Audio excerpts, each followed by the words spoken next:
Hello, everyone. Thank you so much for joining us for this product tour today. We're really excited and really appreciate you taking some time out of your day to spend it with us. We know you guys all have busy days, so we greatly appreciate that you chose to spend it here. Today's topic is going to be how to overcome digital fatigue and activate learner engagement. So we'll kind of dive into that topic. And then the latter portion of our webinar today is going to actually be a live demo of our NovoEd collaborative learning platform. For anyone who is unfamiliar with GoToWebinar, I just want to take a brief moment here to go through some housekeeping items with you. Firstly, please just note that you are on mute. If you have any questions or you want to make any comments, interact with us, please go ahead and use your control panel. You can see it on the slide here on the right-hand side to interact with us. We are going to respond to questions as they come in, but we'll also stop for Q&A at the end. So please, anything that comes to mind, we would love to hear from you. At the end of this webinar, an exit survey will pop up. If you could just take a couple of moments to fill out the survey to provide us with some very honest feedback, that would be greatly appreciated so we can make sure we constantly improve these programs. Lastly, I do want to mention that we are recording this webinar, so you will receive the recording as well as the slides for this presentation tomorrow morning within 24 hours. So just please keep an eye out for it within your email. Just a quick look at our agenda here today. We're going to start with some very brief introductions as well as a quick overview of NovoEd, and then we'll kind of move into our topic today and discuss L&D's current predicament and really how to overcome digital fatigue with blended learning before popping into a demo of our learning platform. Moving on to introductions. My name is Jessica and I'm on the marketing team here at NovoEd, and today I'm joined by my colleague Amanda D. Federici. Amanda is a solutions consultant here at NovoEd, and she brings in 15 years of experience in learning and education as an e-learning product designer, instructional designer, library director, and a music teacher. She's very passionate about learning science and user experience. Hello, everyone. Pleased to be here. For anyone who may be unfamiliar with NovoEd, I just want to take a quick moment here. I promise this is the only slide where I'll talk about NovoEd, but I would just like to introduce you to who we are and what we do. So NovoEd is a collaborative learning platform that empowers organizations to design and deliver experiential learning that accelerates business performance on a global scale. Our company was founded at Stanford's Social Algorithm Lab in 2012, and since then we've worked with global corporations, executive education providers, and training firms to really develop those high-value capabilities through purposeful practice and application, coaching and mentorship, as well as group collaboration, which are all things that we'll walk through in the product tour later today. Our proven approach to learning really strives to connect diverse groups of learners, mentors, and leaders in a high-impact online environment. Some of the customers we work with include Kraft Heinz, IDEO, GE, and of course, Stanford, as you can see here. Now, before we dive into today's topic, I would just love to take a quick moment here to hear from you all. So you should see a poll pop up on your screen asking you what training initiatives is your organization planning to move or expand online. You can select one or multiple here depending on what you're currently working on. And if you happen to select other, please use the questions panel to let us know what we may have missed on this slide. So I'll keep this open just for a couple more seconds here. Thank you to everyone who voted. We've just passed about the 75% mark. Keep it open for, let's say, 5 more seconds, and then I'll share the results with everyone here.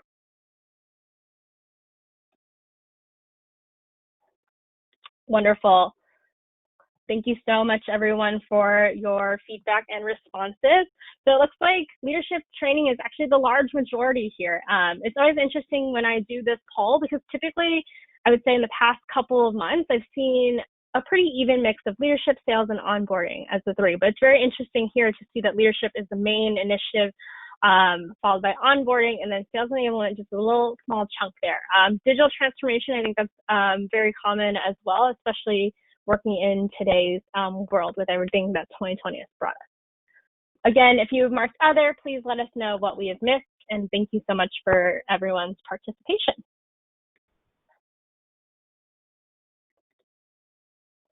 So with all that said, I would love to move on to the topic at hand today and really start by setting some context and talking about the evolution of online training. In this chart here, the blue represents in-person training and the green represents online training. You can see that there's been a gradual trend towards online learning in the past couple of decades. And within the last few years, it has even hit the threshold of approximately 50% of corporate training done online. Another nuance that you'll notice here are the darker shades versus the lighter ones. The darker shades here represent higher level skills like leadership development, which a majority of you I know are focused on right now, and design thinking.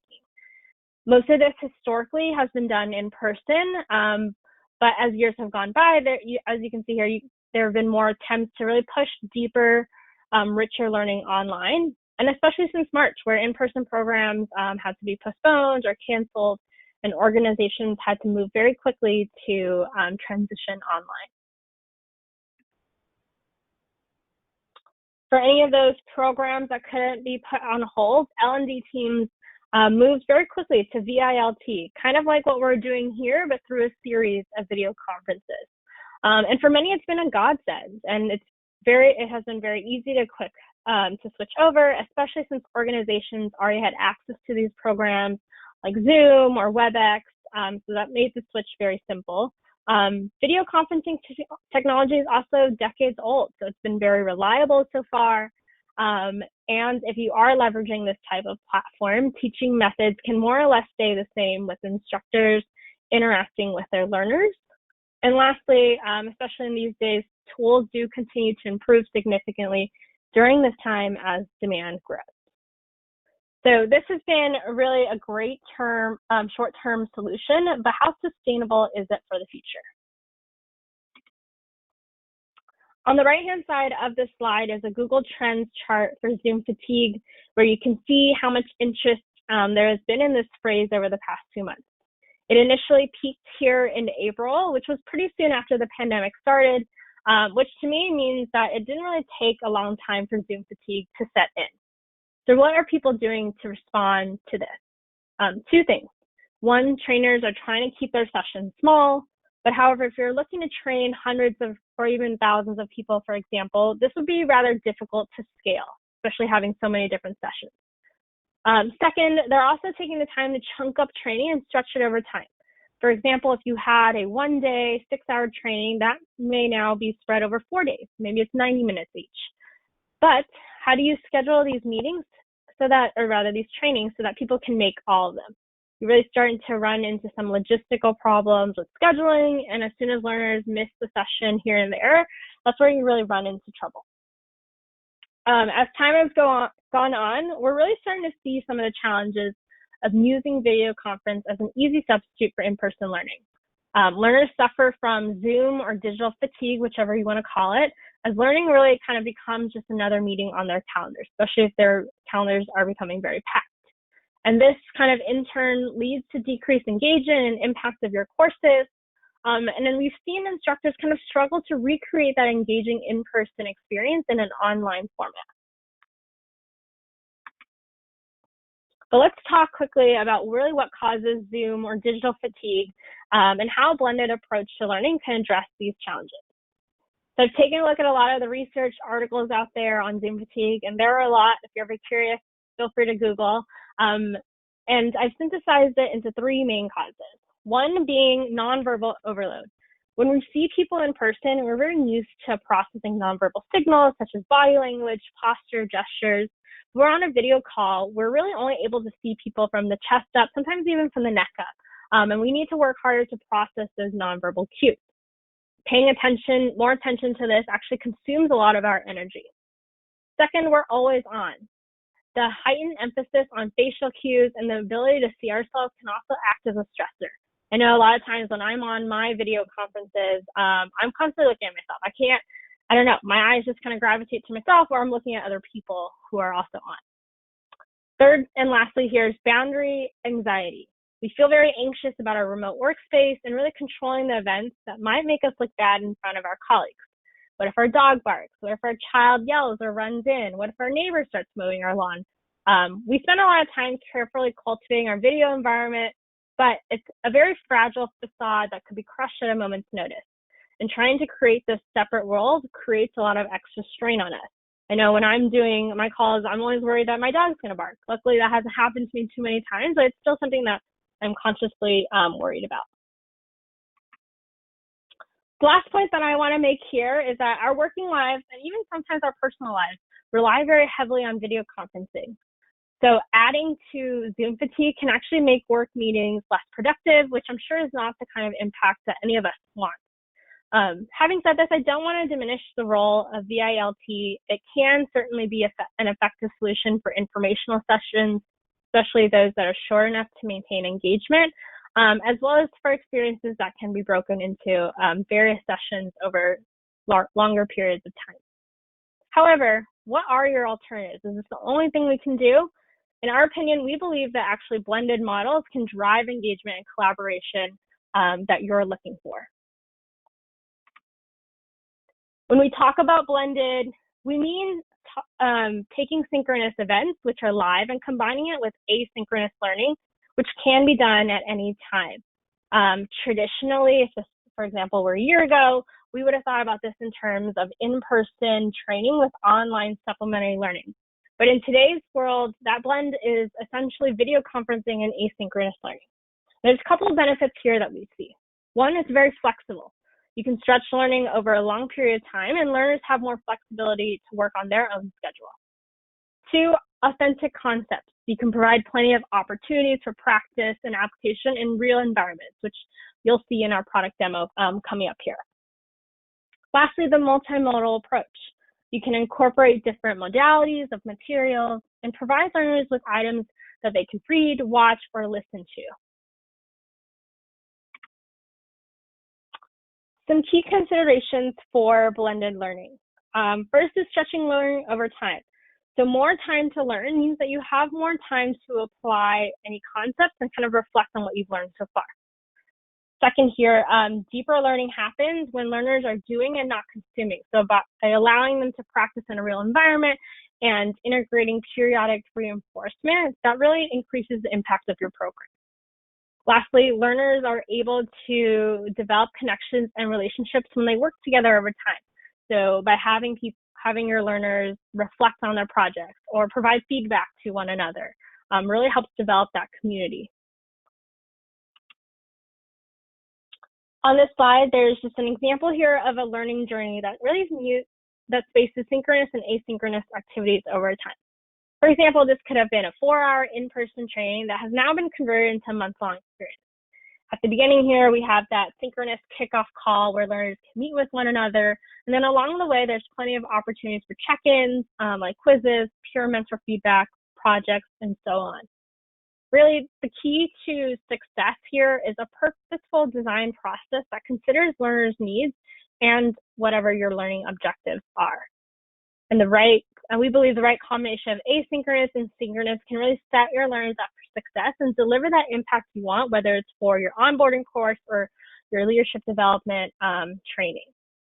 With all of this said, I'm actually going to turn it over to Amanda, who's going to walk through a live demo of our collaborative learning platform, and you'll kind of see this slide actually in real life in the demo course that we'll present to you.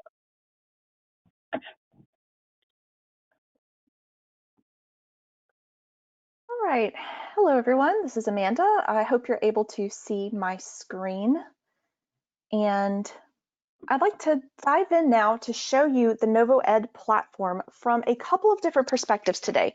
We're going to start with the learner experience, where you'll see a very collaborative peer learning experience where learners have exposure to their colleagues, but also to a mentor or a coach who can support them in their journey. We'll also take a look at the mentor side of the platform, where you're going to find a very streamlined dashboard that allows them to participate and provide support without a huge time commitment. And we'll also take a look at the admin side of the platform with the analytics. So today you'll see I'm logged in as Leah Tan, and let's imagine that Leah has been enrolled in a learning journey based on leadership, leading virtual teams. Everything that Leah needs in the course can be found here from this course's homepage, including all of her profile information and shortcuts to announcements, messages, and other courses or teams she might be a member of. On the right-hand side, you'll find our community area where she can get exposed to other learners and view their profiles or browse other groups that she might want to join based on common interests. And then in the center, everything she needs from her progress that she's making in the journey and going on down into the content. This platform has been optimized for adult modern learners. So you're going to see throughout, we've taken great strides to reduce the number of clicks a learner has to make to find what they need and to simplify a lot of the interactions. It's also 100% mobile responsive, so it will work across any device, but we also have mobile apps for iOS and Android, and I'll actually show you one of those today as we get into some of our assignments. This progress area you see in the center makes it very transparent to learners where they are in terms of completing the journey, and this is completely configurable in the admin. You could use a combination of earning points for different types of activities like discussions or assignments or giving peer feedback. You can also include specific to-do items that a learner must complete, and we'll track all of those here for them. We also have a leaderboard in the top right if you are interested in gamifying the experience for your learners. This can be a motivator for some populations. And we also have a very simple resume learning button that takes a learner directly back to where they left off, so they never have to dig around in the course to find something that they need. If I scroll down here, you'll see a See My Mentor button. This is where Leah can reach out to her mentor, whose name is Mark, and send him a message if she has a question, but she will be seeing Mark throughout the course, who will be providing her with feedback on assignments or participating in discussions. So let's talk about the structure of a NovoEd learning journey. The idea here is that we want to give you as much flexibility as possible. So if you are looking to do something asynchronous, you can build your content, organize it how you wish, and allow learners to go through at their own pace. But I would say the majority of our customers are doing something that is blended and typically a cohort program where a group of learners go through an experience together. With that asynchronous model, you can have maybe some pre-work that happens that a learner goes through when it's convenient for them.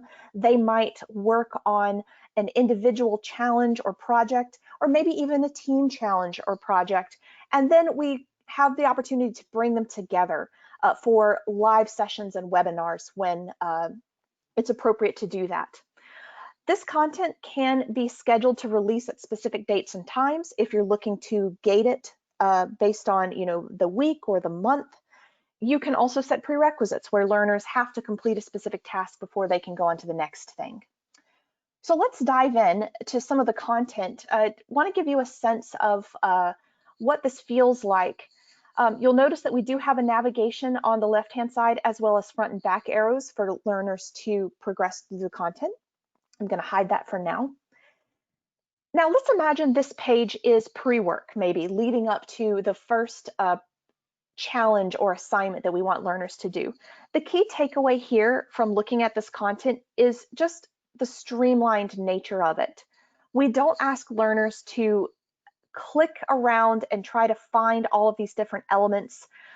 We want to put them in order for them into a flow that reduces the cognitive load and the clicking that they have to do. But that doesn't mean that you are restricted in the design of this page. You might pull in a video from the web, or maybe you've uploaded a video for your learners to watch. And that might flow directly into a discussion post where you want learners to reflect and apply something to their own personal situation at work. You'll notice here that learners can respond to each other and reply. They can even do direct mentions, which will kick off notifications to all the learners who are being responded to or who are being tagged. These notifications will go to your learners' emails. They will also go to the mobile apps. And sometimes you will even get a specific banner, as you see up here at the top, for a kickoff for important live sessions. So we have ways of reaching your learners, even if they're not logging into the platform every day with those messages and notifications. You might even post some material you have. Maybe this is, in this case, I've got a slide deck, but this could also be a perhaps a SCORM package, some e-learning content that you already have. It doesn't really matter what type of content it is or where it comes from, if it's your intellectual property or if it's something you are licensing from a third party. We can bring that in here, and as you're building these pages, the learner really doesn't need to know that you're borrowing content from lots of different places to structure and create this journey. The tools to build out these pages are incredibly easy to use. Our content builder is a drag and drop experience where you'll choose the type of object you want from a panel of choices, and then you fill out a template. So you don't need to know how to code at all. It's extremely quick and easy to build.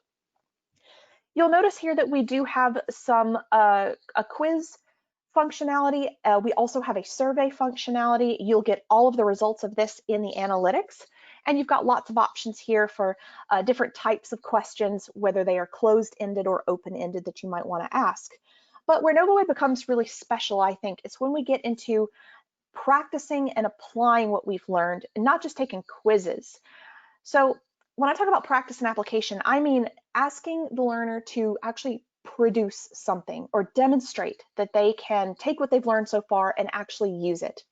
So in this case, we've asked the learners to actually record a 30-second video of themselves. They're going to do a role play.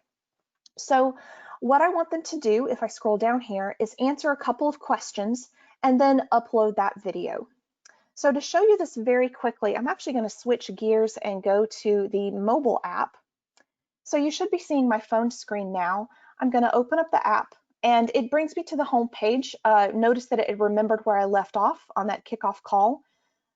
But you'll see it's very similar experience with those different pages of content. And now that I'm on this specific page, it's really identical to what you saw before. So I'm actually going to do a submission now. So I'm going to click this button, and I'll skip over the typing parts, but I will take a video and just record a very quick one here. Hello, everyone. And now I'm going to upload that. I can change the title if I want.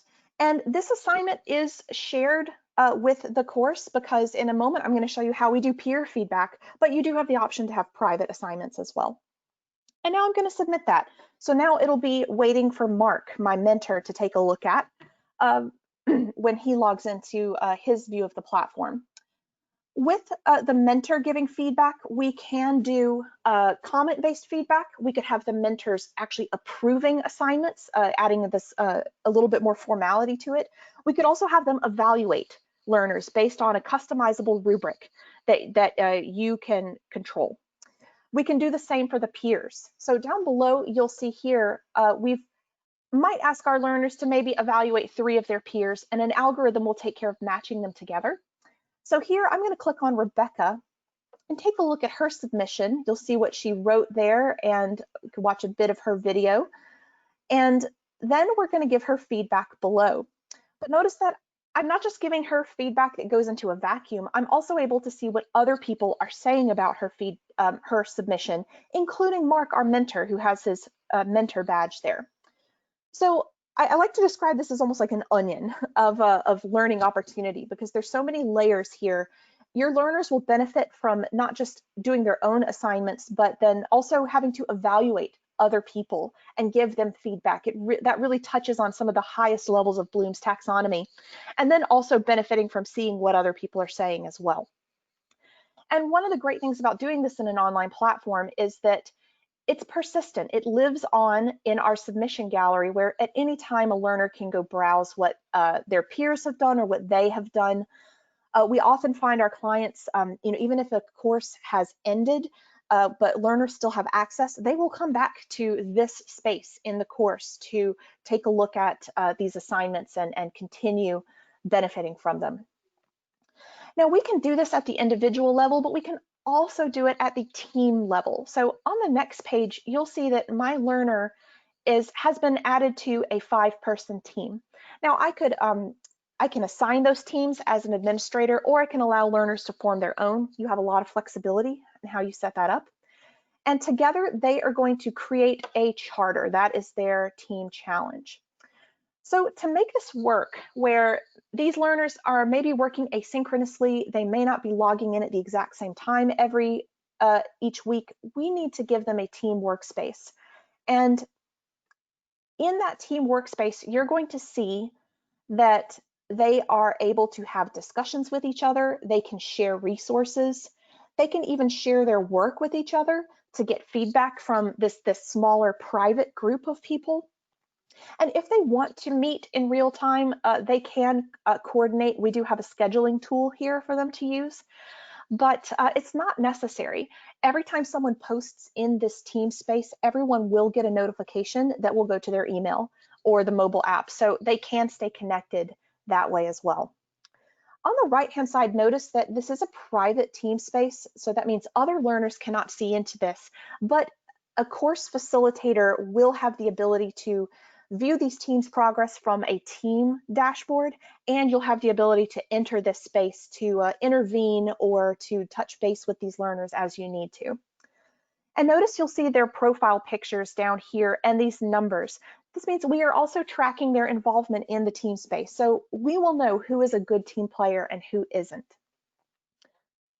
So this is, teams I think are really important, especially if you are trying to scale your training, but keep that high touch experience that people are used to getting in person. Giving people these opportunities to talk to each other is really important. And you can do some of that in a Zoom breakout session, but it's not permanent. It disappears after the session's over. This gives people a chance to have those almost like asynchronous breakout rooms that last longer, and people can actually develop relationships over a period of time that do motivate them and build engagement with the program. Because it all comes back to accountability, right? We want to see learners feel like they're a part of this community, and they know that people are going to be checking up on them, whether it's a peer or mentor. Before we move on, I do want to show you very quickly our webinar, how we would incorporate webinars or virtual meetings like Zoom into the learning experience to create a blend. So on this page, you'll see we have a webinar. Learners will be able to join that webinar from this page. And we can do a few other things like post any materials they might need, or post the recording so that people who weren't able to attend can watch it from here. And we can even have a follow-up Q&A that lives here as well. So again, trying to streamline it for the learner. They only have one place to come for all of this information. Now, we do have an integration with Zoom that gives us some additional bells and whistles, like it will automatically track attendance for you. It will post the recording on your behalf, and a few other things. But this will work with any software you're using today for virtual meetings or webinars.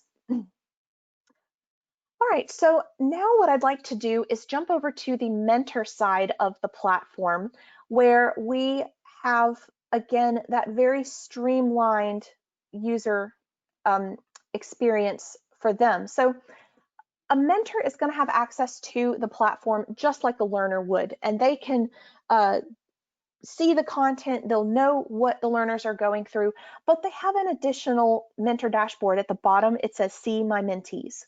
When I click on that, it brings me to this place where I can, at a glance, see how my learners are progressing, whether it's the points they're earning or the to-dos they're completing. And anything that needs my immediate attention will be waiting in a queue, whether it's assignments that need approval or assignments that need to be evaluated or assignments that just need comments. So this makes the process really quick for a mentor to be able to go through everything that needs their attention. And if they've only got 30 minutes to do it, you can get quite a bit done, even in a small amount of time. So for example, let's go take a look at Leah's assignment that she just submitted. you'll click on that hyperlink there and you'll be able to see her submission. And there's the video I recorded.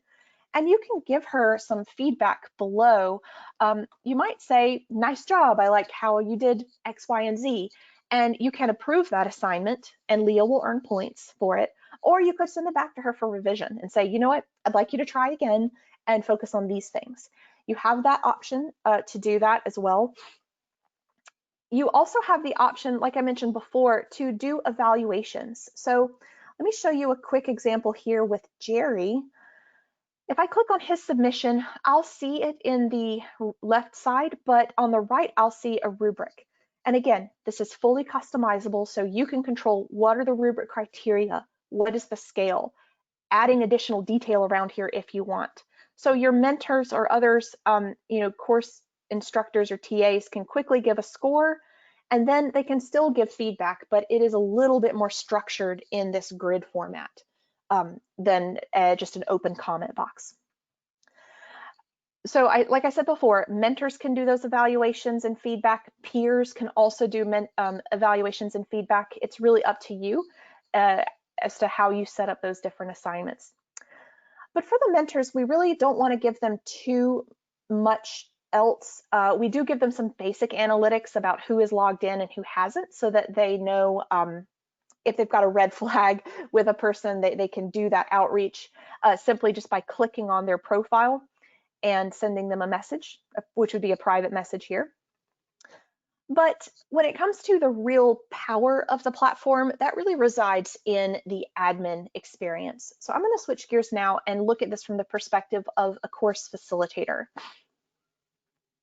So now I'm logged in as Denise, and Denise can also see the entire course just like a learner would. It's the same user experience, but she also has an admin dashboard where she has the power to build the course, to configure it, to manage the learners, to manage all the course communications and the analytics and really everything. I will say that there's a lot of power here, but you can create custom roles for administrators of the course so that, if someone doesn't need permissions to build content or doesn't need permissions for the analytics, they don't have to have them. You can mix and match different permissions to create that custom role that's the good fit for people that are going to be running your courses. One thing I did want to mention before we get to the analytics, I usually talk about this when I'm discussing messages. We have really made great strides to automate communications as much as possible so that you're not just blasting every single participant in the course when you have a message that needs to go out, or you're not having to dig through the analytics to find the people who need interventions and then sending them private messages. We allow you to send targeted messages to people who need them based on different criteria. That might be someone who has not logged in X number of days, or someone who has not completed an important assignment. You can set that criteria and craft your message, and the system will find those people and send that message on your behalf. And you can also program those emails in advance so that they're all scheduled before you even launch the course. And then the beauty of that too is that once those emails are programmed, let's say if this is a cohort that I'm running now in November, and I know I'm going to run it again in January, when I clone this course, it's going to clone all of my course content. It will automatically update all of the dates associated with my course, but it'll, in the near future, it's also going to clone all of those emails that you've programmed in. So it's a huge time saver, and it's literally one click to clone a course in the admin. All right, so let's jump in now and look at the analytics. So analytics can really be described, I would say, at two levels. There is a high level where you're going to see how people are engaging with your course as a cohort, as a group. So that will include how many have enrolled, how many have met, a threshold of completing your first assignment, and how many have finished. But it also includes breakdowns for all the different components in a course, like how are people engaging with assignments? How are they engaging with discussions? You'll start to see some really interesting trends here. So let's say, for example, something we did with discussions in week 7 was really effective. I would love to go analyze that and figure out how I can repeat that kind of behavior because I see that it really worked. That's the beauty, I think, of these analytics. They are real time, but they also help you as a course builder understand what does and doesn't work with your audience, and you don't have to wait until the end of your program and send out surveys to people to figure out what they did or didn't like. You'll have the data to back it up. You can also drill down into these individual components. Let's choose a specific video, for example. When we were talking about videos earlier in the course, I mentioned that you could embed a video from the web, or you could upload videos to our platform. When you upload them, you get the ability to see the exact percentage watched of that video. So I get this nice histogram that shows me that, okay, most of my learners are watching 90 to 100% of a video. I'm pretty satisfied with that. But if I saw a spike of these lower percentages, I would know something's wrong with that video. Maybe it's just too long and my learners are tuning out, much like they do on extended Zoom webinars, right? So we want to keep it brief and keep a lot of variety to keep their attention. So this level of detail is really helpful to see those overall trends, but we do have a second level of detail available, and that comes in the form of our report builder. So with the data downloads, you can build reports that are essentially give you access to any data we're capturing, which is a lot. This will be a CSV file that comes to you.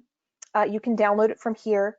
We can also I'll talk in a moment about how we integrate with LMSs and other systems, but just know that we can send completion data to lots of different places, including your LMS.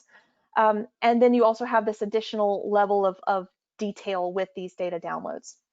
So I'm going to create a new report. Now, this is extremely powerful, but it's also pretty easy. The first step is to decide who I want to know about. You don't have to just report on your learners. You could also run reports on your mentors to see how effective are they, how engaged are they with their learners. You could run reports on the teams, for example. So I'm going to run a report on my learners, and the next step is to decide what I want to see in the CSV file. I might want to include some profile information, maybe some basic things that come as a default, but also some custom questions I might have asked, like, what is your, how many years of experience do you have? What department or business unit do you work in? That could all be really helpful information when I'm doing an analysis of the course. Progress is not just limited to did they complete or not. You can also see what percentage of pages did they look at, or how many points did they earn. A lot of good detail there. You'll also be able to see how active were they in discussions or in their team or in any other groups they might be a part of. And down here, you can get data from their activities. Let's say with an assignment, for example, I want to know more about a specific assignment. I have all of these options to choose from, including, how many comments did they receive? When did they submit this? How many points did they earn, etc. It's a lot of granular detail, and you get a similar amount of detail with everything else, including peer feedback, or you can get a full download of their quizzes and surveys. You can even get the percentage watched of videos or their participation in discussions. Here's where you could even see if they participated in the live event or not. So were they active in that Zoom session you may have set up? And the last step is you're going to save this download to this dashboard. You can run it again at any time without having to rebuild the report. So one last thing I'd like to mention, I said before that we do work with LMSs or even LXPs. We can integrate with them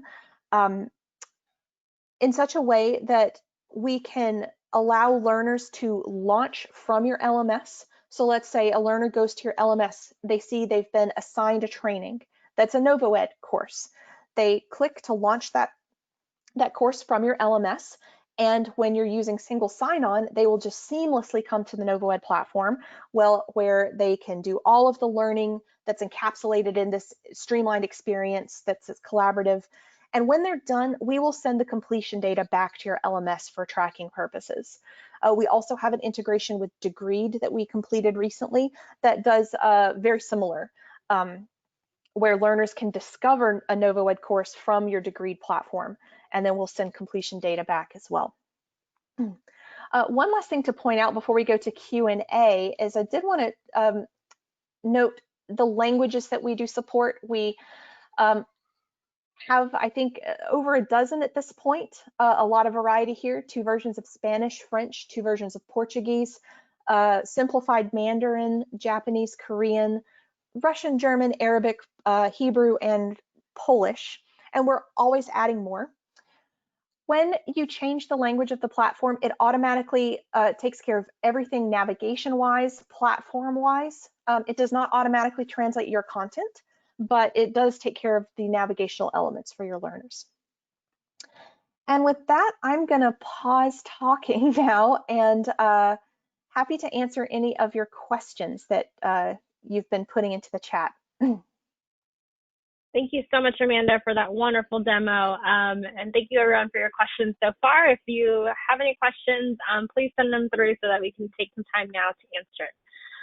Amanda, first question for you is coming from Jasmine today.